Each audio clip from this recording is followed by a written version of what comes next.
اعوذ باللہ من الشیطان الرجیم، پناہ مانگتا ہوں میں اللہ کی شیطان مردود کے شر سے۔ بسم اللہ الرحمن الرحیم، اللہ کے نام سے جو بڑا مہربان نہایت رحم فرمانے والا ہے۔ الف لام میم، الف لام میم، حاشیہ نمبر 1۔ الف لام میم حروف مقطعات ہیں۔ قرآن کی 29 صورتوں کی ابتدا میں حروف مقطعات آئے ہیں۔ مقطعات جمع ہے مقطعہ کی، جس کے معنی ہے علیحدہ کیے گئے۔ یہ حروف الگ الگ پڑھے جاتے ہیں۔ قرآن یا صحیح احادیث میں ان کی کوئی وضاحت نہیں کی گئی، اس لیے ان کی تعویل کرنا مناسب نہیں۔ ذالک الکتاب لا ریب فیہ ھدی للمتقین، یہ وہ کتاب ہے جس میں کوئی شک نہیں، ہدایت ہے پرہیزگاروں کے لیے۔ حاشیہ نمبر 2۔ قرآن کتاب اللہ ہے اور ہر قسم کے شک و شبہ سے بالا تر ہے۔ سورہ الف لام میم السجدہ میں بھی اس بات پر زور دیا گیا ہے۔ حاشیہ نمبر 3۔ بلا شبہ یہ تمام ہی انسانوں کے لیے پیغام ہدایت ہے بحوالہ سورہ البقرہ آیت نمبر 185، لیکن اس سے صحیح معنوں میں فیض وہی حاصل کریں گے جن میں تقویٰ کی صفت ہو، جو اللہ کے عذاب سے ڈرتے ہوں اور آخرت کی پیشی اور جواب دہی کا پورا شعور اور احساس رکھتے ہوں، اور یہی احساس ان میں رائے حق کی تلاش کے جذبے کو ابھارتا ہے۔ جو کوئی ہدایت کا متلاشی ہو، اللہ تعالیٰ اسے رائے ہدایت دکھا دیتا ہے، اور جو تلاش کی بات پاتا ہے وہ اس کی قدر بھی کرتا ہے۔ الذین یؤمنون بالغیب ویقیمون الصلاة ومما رزقناہم ینفقون، جو غیب پر ایمان لاتے ہیں اور صلاۃ قائم کرتے ہیں، اور جو رزق ہم نے انہیں دیا ہے اس میں سے خرچ کرتے ہیں۔ حاشیہ نمبر 4۔ اب رائے حق پانے والوں کی صفات کا ذکر ہے۔ سب سے پہلی بنیادی اور جوہری صفت ایمان بالغیب ہے۔ غیبی معاملات وہ ہیں جو ہمارے ادراک و حواس کی پہنچ سے باہر ہیں، مثلا وجود باری تعالی، ملائکہ اور جنت و جہنم وغیرہ۔ ان کا علم انبیاء علیہ السلام کو وحی کے ذریعے عطا کیا جاتا رہا، پھر ان کے ذریعے انسانوں کو حاصل ہوتا رہا۔ انبیاء علیہ السلام کی دعوت کو حق مان کر آمنا کہنا ہی ایمان بالغیب ہے، اور ان کے احکامات پر پوری طرح عمل پیرا ہونا اسلام ہے۔ ایمان کے سلسلے میں یہ بات ذہن نشین کر لی جائے کہ اللہ تعالیٰ کو ایمان خالص مطلوب ہے، ایسا ایمان جو ہر قسم کے شرک کی آمیزی سے یکسر پاک ہو، ہر قسم کی عبادت، استعانت و استمداد یعنی مدد چاہنا، نظر و نیاز، مفوق الاسباب دینا یا چھین لینا، نفع و نقصان کا اختیار صرف اور صرف اللہ تعالیٰ سے ہی وابستہ ہو، کسی اور سے نہیں۔ عبد و معبود کے درمیان واسطے اور وسیلے کی کوئی دیوار حائل نہ ہو۔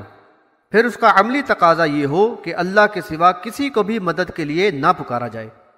نعرہ رسالت، نعرہ حیدری اور نعرہ غوثیہ سب شرکیہ نعرے ہیں، ان سے مکمل اجتناب ہو۔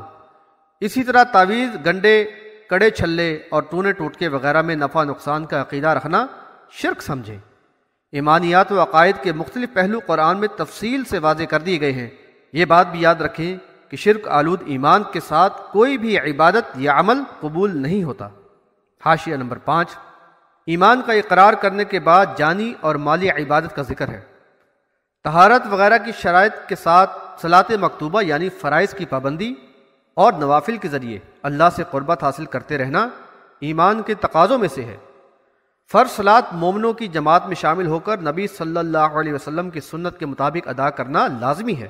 یہی اقامت صلاۃ ہے جو مومنوں کی تربیت اور ان کی اجتماعیت کو پروان چڑھانے کا مؤثر ترین ذریعہ ہے۔ حاشیہ نمبر 6۔ ایمان والوں کے لیے ضروری ہے کہ وہ ناجائز ذریعہ معاش سے قطعاً مجتنب رہیں اور اپنے معاش کے لیے حلال ذرائع پر ہی اکتفا کریں۔ طیب مال سے اپنی اور اہل و عیال کی ضروریات پوری کریں اور اس میں سے بچا کر اللہ کی راہ میں خرچ کریں۔ اس میں زکوٰۃ کے علاوہ نفلی صدقات بھی شامل ہیں۔ والذين يؤمنون بما أنزل إليك وما أنزل من قبلك وبالآخرة هم يوقنون۔ اور جو ایمان لاتے ہیں اس پر جو تمہاری طرف نازل کیا گیا اور اس پر بھی جو تم سے پہلے نازل کیا گیا تھا، اور وہ آخرت پر یقین رکھتے ہیں۔ حاشیہ نمبر 7۔ ایمان کا تقاضا ہے کہ پچھلے تمام انبیاء علیہ السلام اور ان پر نازل شدہ کتب کو برحق مانیں، لیکن آخری رسول محمد صلی اللہ علیہ وسلم پر نازل شدہ شریعت ہی کا اپنے آپ کو پابند سمجھے، یعنی قرآن اور نبی صلی اللہ علیہ وسلم کی سنت کی پیروی کو لازم سمجھے۔ حاشیہ نمبر 8۔ ان متقی ایمانداروں کی امتیازی صفت یوم آخرت پر یقین ہے، جس پر ان کی سیرت و اخلاق کی تعمیر ہوتی ہے۔ آخرت میں جواب دہی کی فکر ان کو خواب غفلت کا شکار نہیں ہونے دیتی، اور حساب کا خوف ان کو راہ حق میں فعال اور سرگرم رکھتا ہے۔ چنانچہ وہ مجاہدوں کی طرح جینے اور شہادت کی موت مرنے کو حقیقی کامیابی سمجھتے ہیں، اور اس کامیابی کے حصول کی طلب زندگی میں ان کو چین سے نہیں بیٹھنے دیتی۔ ان کی سیرت کے نمایاں پہلوؤں کا ذکر سورہ الرعد آیات 20-22، سورہ المؤمنون آیات 1-9 اور سورہ الفرقان آیات 63-74 وغیرہ میں کیا گیا ہے۔ اولئک علی ھدی من ربہم واولئک ھم المفلحون۔ یہی لوگ اپنے رب کی طرف سے بھیجی ہوئی ہدایت پر ہیں اور یہی لوگ فلاح پانے والے ہیں۔ حاشیہ نمبر 9۔ ایمان و تقوی سے پوری طرح آراستہ ان اوصاف کے حامل لوگ ہی حقیقی معنوں میں ہدایت یافتہ ہیں، اور انجام کار یہی فلاح یاب ہونے والے ہیں۔ ان الذين كفروا سواء عليهم أأنذرتهم ام لم تنذرهم لا يؤمنون۔ جن لوگوں نے کفر کیا ان کے لیے برابر ہے آپ انہیں ڈرائیں یا نہ ڈرائیں، یہ لوگ ایمان نہیں لائیں گے۔ حاشیہ نمبر 10۔ یہاں کفر کی روش اختیار کرنے والے بد نصیب گروہ کا ذکر ہے۔ دراصل ایمان لانے والے وہی لوگ ہوتے ہیں جن کے دلوں میں دین حق کے لیے تجسس ہو، جو حق کے متلاشی ہوں، اور کائنات کے مشاہدے نے ان کے دل میں آخرت کا احساس پیدا کر دیا ہو، بحوالہ سورہ آل عمران آیات 190 اور 191۔ ایسے لوگوں کے دلوں میں آخرت کی جواب دہی کا خوف ان میں تلاش حق کے جذبے کو ابھار دیتا ہے۔ چنانچہ دعوت حق جب دلائل سے بھرپور ربانی کلام کی شکل میں ان کے سامنے آتی ہے تو وہ اسے بلا جھجک قبول کر لیتے ہیں اور پوری طرح اس کا ساتھ دیتے ہیں۔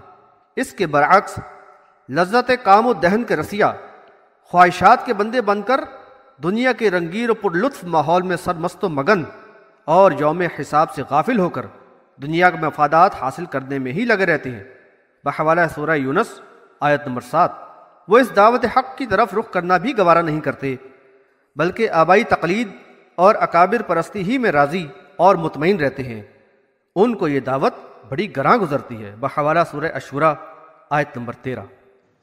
ختم اللہ علی قلوبہم وعلی سمعہم وعلی ابصارہم غشاوہ وَلَهُمْ عَذَابٌ عَظِيمٌ۔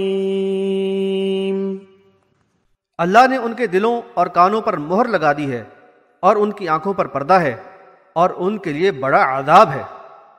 حاشیہ نمبر 11۔ نبی صلی اللہ علیہ وسلم کے دل میں شدید خواہش تھی کہ ان کی قوم کے لوگ ایمان لے آئیں، لیکن ان کے منفی رویے پر آپ صلی اللہ علیہ وسلم کو دلی تکلیف ہوتی تھی، لہذا نہایت ہی فصیح و بلیغ انداز میں بتایا گیا ہے کہ ان کے دلوں اور کانوں پر مہر لگا دی گئی ہے اور آنکھوں پر پردہ پڑ گیا ہے، پھر بھلا وہ آفاق و انفس کی کھلی نشانیاں کیوں کر دیکھیں گے جو ان کے دلوں میں رب ذوالجلال کی عظمت و کبریائی اور آخرت کے عذاب کا احساس پیدا کر دے۔ وہ یہ مدلل دعوت کیسے سنیں گے جو ان کے سوئے ہوئے ذہنوں کو جھنجھوڑے اور جگائے؟ ان کے قلب و ذہن پر تو دعوت حق کے داخل ہونے اور اس پر غور و فکر کا گویا دروازہ ہی بند ہو گیا ہے۔ اس لیے آپ صلی اللہ علیہ وسلم ان کے بارے میں فکر مند نہ ہوں۔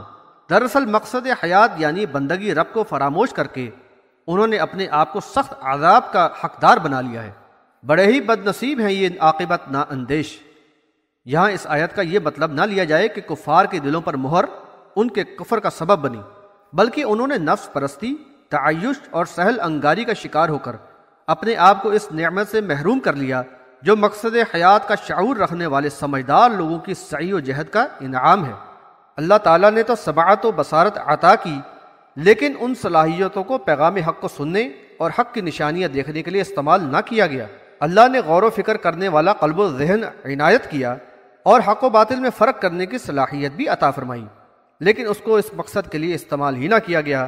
الغرض، جب انہوں نے اس بربادی کے راستے ہی کو پسند کیا تو پھر راہ حق کی طرف بڑھنے کی توفیق ان سے سلب کر لی گئی۔